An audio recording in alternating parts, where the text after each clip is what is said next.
Previously on Power Reviews, Database Ranger continues to deal with the looming question.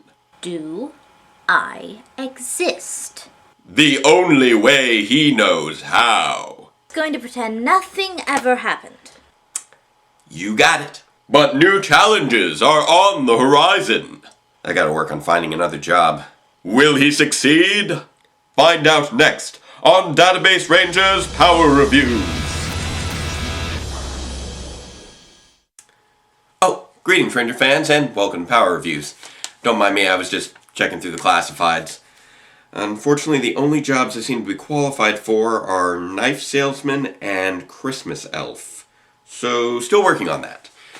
In the meantime, we've given Power Rangers Super Samurai a little bit of time to breathe and grow. 6 episodes have come and gone, and let's see what new stories have developed. Doctor?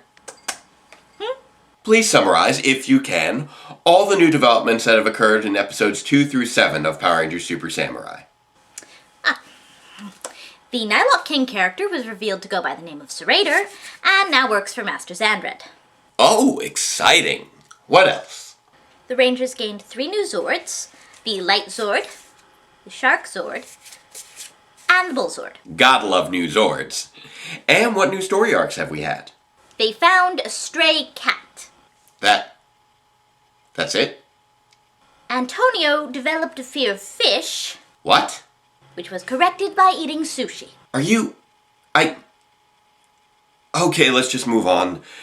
It looks like we haven't missed too much in the meantime, so this seems like as good a place as any to jump right back in. I find that seasons are defined not only by how they begin and how they end, but by all those episodes that happen in between. So let's take a look at how this season has chosen to define itself with episode 8 of Power Rangers Super Samurai, Kevin's Choice. On the Sanzu River, Xandred and Octoroo's personal time is interrupted by the arrival of Serrator's latest Nylok monster, Scarf. No. What? Definitely not. There we go. Turns out that Scarf has the biggest appetite this side of Pudgy Pig and has been devouring the ship with his bizarre chomp-chomp arms. Knowing how these things tend to go, Serrator explains that he's actually planning for Scarf to be destroyed, since that will unleash his true power. At the Shiba house, Jaden explains that the Bull Disc has the bonus ability of uniting all 11 Zords into a Samurai Gigazord, which should technically be composed of 1,000 Megazords, which would in turn be the most amazing thing ever, but we won't get into that. However, if not done just right, the attempted combination could well destroy all the Zords in the process. Jaden attempts to recruit Antonio to figure it out, but Antonio explains that Kevin is the go-to guy for Zord combinations, a clear reference to the first formation of the Battlewing Megazord, which Antonio wasn't present for. Speaking of Kevin, he's off not training somewhere, which, last I checked, generally happens... Never. He passes by the local pool and learns that the regional swimming championship is in town. As he turns to leave, he bumps into a random swimmer who recognizes him from his shirtless photo. He grabs Kevin's old teammate Noah, who is apparently still upset by Kevin's disappearance in the first episode. Kevin overhears their conversation and takes the news hard. His team is hurting without him, but he still needs to keep away, as dictated by the arbitrary rules established in the Team Unites. While walking down his own personal boulevard of broken dreams, he spots Scarf terrorizing the population, munching down everything in sight with his ceaselessly snacking serpentine arms. Kevin snaps out of his musings over how best to keep his secret by attempting to morph in front of dozens of civilians. But before he can, a terribly uncoordinated biker tumbles down in front of him. Kevin rescues him, but loses his morpher to Scarf in the process, just as the other Rangers arrive to help. But the Nylok ate my Samuraizer. Ate it? Sure, next you'll be telling us a dog ate your spin sword. The rest of the team forces Scarf to retreat, leaving Kevin powerless for the foreseeable future. Meanwhile, on a distant cliff, Dayu finds the broken blade of Uramasa and mourns Decker's defeat from the ultimate duel. Just as she is saying her last goodbyes, she is interrupted by Serrator, who not only somehow manages to transport her down to the beach, but also reminds her that he was the one behind Decker's curse. It was a memorable moment. I remember. I remember it too. That scene stood out like a shiny jewel among...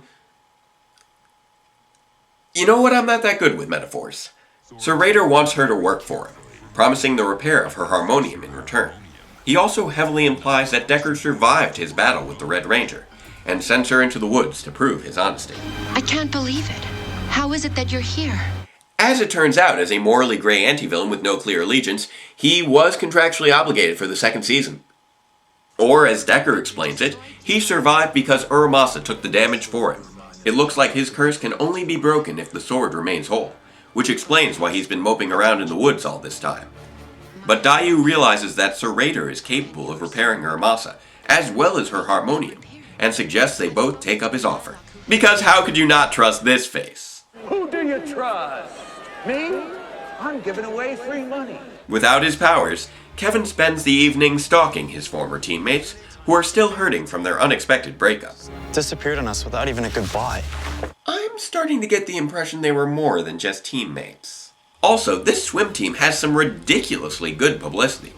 G gets a poster to take home, Kevin is seemingly surrounded by them, and even Bulk spots one and gets flashbacks to his junior police patrol lifeguard duties. The next day, Kevin once again returns to the local pool, wistfully gazing at his old team gliding gracefully through the water. Okay, seriously, is anyone else getting a weird vibe off this situation? It's not just me, right? But look out! Noah's leg is cramping up from eating too many angst cookies before swimming, and Kevin must quickly dive in to save him. Kevin? Is that really you? Don't try to talk. He'll only make this more awkward than it already is. But sadly, even Kevin's miraculously mesmerizing abdominals still aren't enough to earn forgiveness for a broken heart. So instead, the Blue Ranger decides to wring out his socks and finally get to work on the Gigazord combination. Meanwhile, Scarf returns to chow down on the city, and the rest of the Rangers race out to meet him and get back Kevin Samurizer. Hey, it's Kevin's photo from Trading Places! Stealth reference to a past episode and the Mighty Morphin jingle in the same second? Oh, Samurai, you must be spoiling me. Hey, how come my right arm's ringing? Because there's a plot device in there, Scarf. Unfortunately, before the Rangers can retrieve it, Decker and Dayu crash the party. Decker, how are you still alive? I am not dead yet. I can dance and I can sing. I am not dead yet. I can do the Highland fling. I am not dead yet. No need to go to bed. No need to call the doctor, cause I'm not yet dead. He is not yet dead. That's what the geezer said. Oh, he's not yet dead. That man is off his head. He is not yet dead. Put him back in bed. Keep him on the cot because he's not yet dead. But even with Super Samurai mode, the Rangers are unable to prevent the two Nihilocks from accomplishing their goal of allowing Scarf to reach full capacity, striking him down to unlock his true potential. Luckily, before the big lug goes boom, Jaden manages to slash open his arm and nab Kevin's Samurizer. Their problems aren't solved though, as Scarf's Mega Monster form is supercharged with a giant laser-blasting emoticon shield. Right on cue, Kevin arrives to support the team, and is thrilled to have his powers back. Yep. The Rangers summon the Claw Armor Megazord and throw every attack they've got against Scarf's giant shield, but still to no avail. We have to use the bull disc and try and form the ultimate combination. You know, you guys potentially have 4 separate Megazords at this point.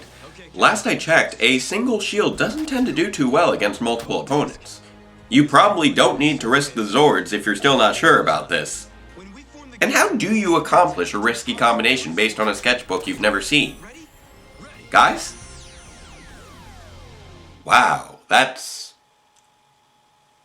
I'm not sure what that is. But it's shiny. And bizarrely bulky. It's really not so much a single combination as it is a Megazord with an overly elaborate display stand. After softening up Scarf with a few initial attacks, the Rangers unleash the ultimate in flashy marketable awesomeness with no defined purpose, Shogun mode. Seriously, this thing makes me want to spend money I clearly don't have, and I have no idea what it does. Regardless, the Samurai Gigazord unleashes its super ultimate shiny cyclone spiral of doom to destroy Scarf for good. Just in time, too.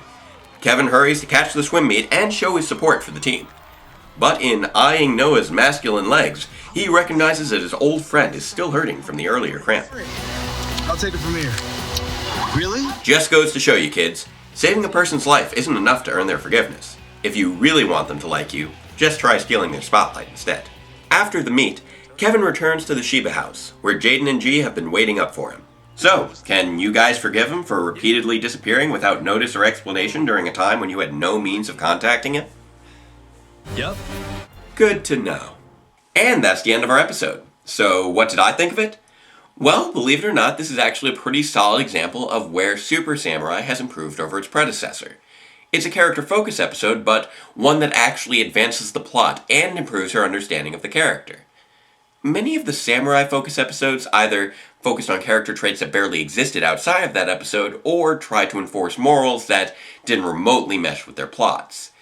Here, we are once again dealing with Kevin's doubts over his swimming career, and his dedication to teamwork. And there isn't really so much a moral here, as there is an exploration of the consequences of choice. In other words, because you didn't come here to make the choice. You've already made it. You're here to try to understand why you made it. We can never see past the choices we don't understand. Ironically, Kevin's choice is actually referring to a choice that Kevin already made back in Origins. The fascinating thing here is that, despite the fact that he obviously made the right choice, there are consequences for the people that he cares about. This is one of the rare points in Samurai where a character actually had to sacrifice something, and in this case it was a friendship. But he's not the only one dealing with the consequences of past choices. Dayu's choice, made 200 years ago, continues to haunt her, and Decker is once again caught up by her refusal to let go of the past.